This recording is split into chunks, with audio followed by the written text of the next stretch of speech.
प्यारा होने में क्या अच्छाई। अर्पिता ने लंच नहीं किया था और वो बहुत भूखी थी।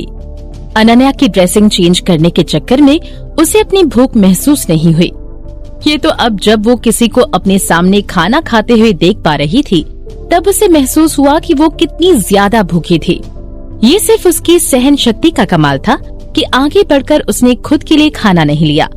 वो वहाँ से जाना चाहती थी लेकिन उसके पैर उसका साथ ही नहीं दे रहे थे। क्या तुम यहाँ रुककर मेरे साथ लंच करना चाहोगी? संजय ने जैसे अर्पिता का मन पढ़ लिया हो और उसकी मुश्किलों को देखते हुए उससे पूछने लगा। संजय की बात सुनकर अर्पिता की आंखें चमक उठी। उसने अपने कदम आगे बढ़ाए, खुद के लिए चेयर खींचते हुए वो उस पर बैठ गई। वो कहना चाहती थी कि वो उसका ऑफर खुशी के साथ एक्सेप्ट कर रही है, लेकिन इससे पहले कि वो कुछ कह पाती, संजय धीमे आवाज में कहने लगा, पर शायद सुपरवाइजर अर्पिता को ऐसे लोगों के साथ अपना खाना एंजॉय करना अच्छा नहीं लगेगा जो प्यारे ना हो। अर्पिता संजय की बात सुनकर हैरान थी, तो संजय ने उसकी बातें सुन ली थी। जो भी कुछ उसने कहा था वो उसके लिए पाप बन गया था। और तो और अर्पिता किस तरह की इंसान थी। जब भी बात अच्छे खाने और पैसों की होती, अपनी मर्जी के साथ किसी के भी सामने सर झुका लेती। उसके खूबसूरत चेहरे पर अचानक से स्माइल आ गई और वो कहने लगी, लेकिन प्यारा होने में अच्छाई ही क्या है? मिस्टर संजय आप इतने हैंडसम हैं, इतने डैशिंग हैं और इतनी इज्जतदार भी हैं। आपके ये रॉयल चार्म क्या आगे सब कुछ फीका है? बाहर मौजूद उन फ्लर्ट करने वाले लड़कों से कहीं ज्यादा बेहतर तो आप हैं। संजय चुपचाप अर्पिता की बातें सुन रहा था। आपके साथ लंच कर पाना मेरे लिए बहुत बड़ी बात है मिस्टर संजय। अर्पिता टेबल पर रखी प्लेट को अपने पास खींचते हुए और रोस्टेड चिकन की डिश को अपनी प्लेट में डालते हुए कहने लगी। 2 बार इस चिकन को तोड़ने में नाकामयाब होने के बाद अर्पिता ने अपने कांटे का चम्मच उठाया और उस रोस्टेड चिकन के पूरे टुकड़े को अपने मुंह में डाल लिया। तो मैं एक खड़ूस से भी ज्यादा पावरफुल हूँ? संजय अपनी आईब्रो उठाते हुए अर्पिता की ओर देखकर कहने लगा। अर्पिता संजय की बात सुनकर दंग रह गई।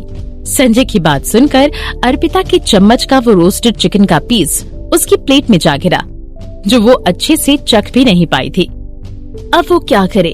हार मान ले या वो संजय को ये समझाने की कोशिश करे कि जो कुछ भी उसने कहा उसका वो मतलब नहीं था और संजय कोई खड़ूस नहीं बल्कि एक बहुत अच्छा इंसान था। संजय अपनी चेयर पर आराम से बैठते हुए अर्पिता का हैरान चेहरा देखने लगा। अर्पिता काफी उलझन में थी। हालांकि संजय को पता था कि अर्पिता अपने शब्दों से बस उसको मक्खन लगाने की कोशिश कर रही है, लेकिन किसी तरह उसके चेहरे पर भी मुस्कुराहट आने लगी। अर्पिता के साथ बात करने से पूरे दिन की थकावट भी मिटने लगी थी। उसका थका हुआ चेहरा फ्रेश नजर आ रहा था। मिस्टर संजय पहले खाना खाते हैं और बातें बाद में करते हैं, अर्पिता ने कहा और फिर वो संजय की ओर परेशानी में देखने लगी। पहले उसने सोचा कि संजय उसे इतनी आसानी से नहीं जाने देगा, लेकिन अगले ही पल संजय ने अपनी चम्मच उठाई और वो दोनों आराम से अपना खाना खाने लगे। अर्पिता अपने दिल में अपनी जीत की खुशी मनाने लगी और अपना सिर झुकाए खाना खाने लगी। खाना खाने के बाद उसे याद आया कि जिस रिपोर्ट पर वो काम कर रही थी, जो उसने कायरा के मैनेजर को भी भेजी थी, उसे उसका रिस्पॉन्स लेना बाकी था और वो जल्दी में मार्केटिंग डिपार्टमेंट की ओर लौट गई। क्या मार्केटिंग डिपार्टमेंट में काम बहुत बिजी चल रहा है? अर्पिता को यूँ जल्दी में जाता देख संजय पूछने लगा, ये सोचते हुए कि दोपहर के 1 बजे जाने के बावजूद भी अर्पिता ने अपना लंच नहीं किया था। संजय ने अपनी आईब्रो कस ली। असिस्टेंट जवाब देने लगा, जी हाँ, टाटा टेक्नोलॉजीज के साथ होने वाली डील को लेकर ही बहुत काम है। वो कायरा को अपनी पब्लिसिटी डील के लिए मनाने की कोशिश कर रहे हैं। जो शुरू में अदिति संभाल रही थी, अब जो कि आगे की इन्वेस्टिगेशन के लिए उसे सस्पेंड कर दिया गया है, तो सुपरवाइजर अर्पिता उनका काम देख रही हैं। कायरा? संजय की नजरें उसके असिस्टेंट पर गई। जी हाँ, कायरा इंडस्ट्री की सबसे हॉटेस्ट मॉडल में से एक है। हालांकि मैं उसके बारे में जितना भी जानता हूँ, वो कभी भी किसी भी पब्लिक इवेंट में नहीं जाती हैं, ना ही कोई पब्लिसिटी डील एक्सेप्ट करती हैं।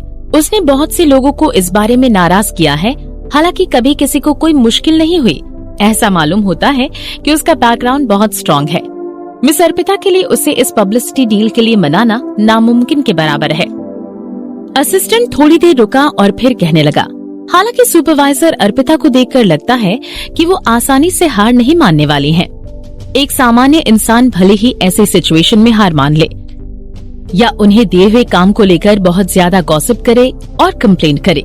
लेकिन अर्पिता ने ऐसी किसी भी बात पर ध्यान नहीं दिया और खुद को बिजी रखने की कोशिश करने लगी। वो सुबह इतनी जल्दी सिर्फ इस बात के लिए निकली थी? संजय असिस्टेंट से पूछने लगा। वो सुबह नींद से उठा ही था जब अनन्या उसके रूम में दौड़ते हुए आई थी और उसे बता रही थी कि उसकी प्यारी दीदी कहीं गायब हो गई हैं। और आखिर में नौकर ने उन्हें अर्पिता द्वारा छोड़ा हुआ नोट लाकर दिया था, जिसमें उसने लिखा था कि उसे ऑफिस के किसी काम की वजह से आज जल्दी ऑफिस जाना होगा। जी, कायरा जल्दी ही एक शो करने वाली है और उसी शो की आउटफिट को चेक करने के लिए वो आज उस शो के वेन्यू पर गई थी। सुपरवाइजर अर्पिता को जरूर ये खबर पहले मिल गई होगी और आज वहाँ कायरा से मिलने का मौका ढूंढने के लिए उस जगह गई होंगी। असिस्टेंट संजय को देखते हुए कहने लगा। संजय के चेहरे पर कोई बदलाव नजर नहीं आ रहा था। मैंने सुना है कि वो कायरा से भी नहीं मिल पाई और ना ही कायरा के मैनेजर से। अर्पिता का जाना तो बर्बाद हुआ है, साथ ही वो बहुत देर तक वहाँ बैठकर उसका वेट भी करती रही। संजय खामोश होकर असिस्टेंट की बातें सुन रहा था। उसने अपनी आईब्रो कस ली। अर्पिता का मुस्कुराता हुआ चेहरा उसकी आंखों के सामने आने लगा। अर्पिता के चेहरे को देखकर कोई भी ये नहीं कह सकता था कि आज उसका दिन इतना बुरा गया था। संजय को पहले लगता था कि अर्पिता सिर्फ मार्केटिंग डिपार्टमेंट में जाने के लिए इसलिए रेडी हुई थी क्योंकि उसे सिर्फ अपनी डबल हुई सैलरी की चाह थी। हालांकि अब अर्पिता की परफॉर्मेंस से संजय भी हैरान था। जाओ और ये कायरा का बैकग्राउंड चेक करो, संजय असिस्टेंट को कहने लगा। असिस्टेंट संजय को घूरने लगा। उसने अपना सिर उठाकर संजय की ओर हैरानी से देखा। क्या सच में मिस्टर संजय इस मामले में घुसना चाहते हैं? नहीं, ये नहीं हो सकता। मिस्टर संजय का इस मामले में घुसने की वजह सिर्फ एक मॉडल नहीं हो सकती। मिस्टर संजय टाटा टेक्नोलॉजीज वाली डील की तरफ इतना ध्यान नहीं देते, तो कायरा तो दूर की बात है। तो आखिर बात क्या थी? असिस्टेंट अपने ख्यालों से बाहर आया और हड़बड़ाकर संजय को कहने लगा। जी हाँ। अर्पिता जैसे ही मार्केटिंग डिपार्टमेंट में वापस लौटी, वो बिजली की तेज रफ्तार से अपनी सीट पर गई और कंप्यूटर पर अपना ईमेल बॉक्स खोलने लगी। वो अपने कंप्यूटर स्क्रीन पर एक ना पढ़ा हुआ ईमेल देखकर इतनी ज्यादा खुश हो गई कि वो खुशी के मारे उछलने लगी। कायरा के मैनेजर ने अर्पिता को रिप्लाई भेजा था। ये पहली बार था जब उसे किसी दूसरी पार्टी की तरफ से किसी डील को लेकर रिप्लाई आया था। जब उसे ये काम मिला था, वो अपने कंप्यूटर की ओर आगे झुकी और एक्साइटमेंट में ईमेल को खोलने लगी। उसे समझ आया कि ईमेल में काफी छोटा और सिंपल रिप्लाई था और ईमेल में बात करने का तरीका किसी मैनेजर का नहीं बल्कि खुद कायरा का लग रहा था। पब्लिसिटी डील के लिए आपका प्रपोजल काफी अच्छा था, लेकिन अगर उनका टारगेट मेरी जगह कोई और होता तो वो जरूर एक्सेप्ट कर लेते। लेकिन हालांकि मैं कोई पब्लिसिटी जॉब एक्सेप्ट नहीं करती हूँ। ईमेल को पढ़कर अर्पिता के पैरों तले जमीन खिसक गई। उसे ऐसा लग रहा था जैसे उसकी सबसे बड़ी खुशी के पल पर किसी ने पानी फेर दिया हो। हालांकि उसे वो रिप्लाई पढ़कर थोड़ा अजीब लगने लगा। अगर कायरा को अर्पिता का प्रपोजल इतना ही अच्छा लगा था तो उसने बिना कोई बात के या बिना कोई डिस्कशन के ही उसे रिजेक्ट क्यों कर दिया? क्या कायरा कोई मुश्किल में है जिस बारे में किसी को कुछ नहीं बता पा रही? अर्पिता अपने ख्यालों में खोई हुई अपने होठों को चबाते हुए अपनी कंप्यूटर स्क्रीन की ओर देख रही थी। मैंने बहुत पहले ही कह दिया था कि कायरा कोई भी पब्लिसिटी डील एक्सेप्ट नहीं करेगी और कायरा को लेकर तो मिस अर्पिता इतनी कॉन्फिडेंट भी थी। अब लगता है वो अपनी काबिलियत को लेकर ही गड्ढे में जा गिरी हैं। अर्पिता के कंप्यूटर स्क्रीन पर रिप्लाई देखने के बाद कोई पीछे से मजाकिया ढंग में कहने लगा, ऐसा मत कहो, सुपरवाइजर अर्पिता में जरूर काबिलियत होगी, इसलिए तो वहाँ अचानक से मार्केटिंग डिपार्टमेंट में सुपरवाइजर की जॉब पर आ गई। और तो और उनके एक हफ्ते का समय भी अब तक खत्म नहीं हुआ है। दूसरा इंसान पीछे से कहने लगा। वो दोनों लोग अदिति के चमचे थे। भले ही अदिति अपने काम में बहुत अच्छी थी, लेकिन उसने अपना बहुत समय मार्केटिंग डिपार्टमेंट में अपने कलीग्स के साथ अच्छे संबंध बनाने में भी लगाया था। बहुत से लोग डिपार्टमेंट में उसके वापस आने का इंतजार कर रहे थे, तो उनका यूं अर्पिता को बेवकूफ बनाना नेचुरल था।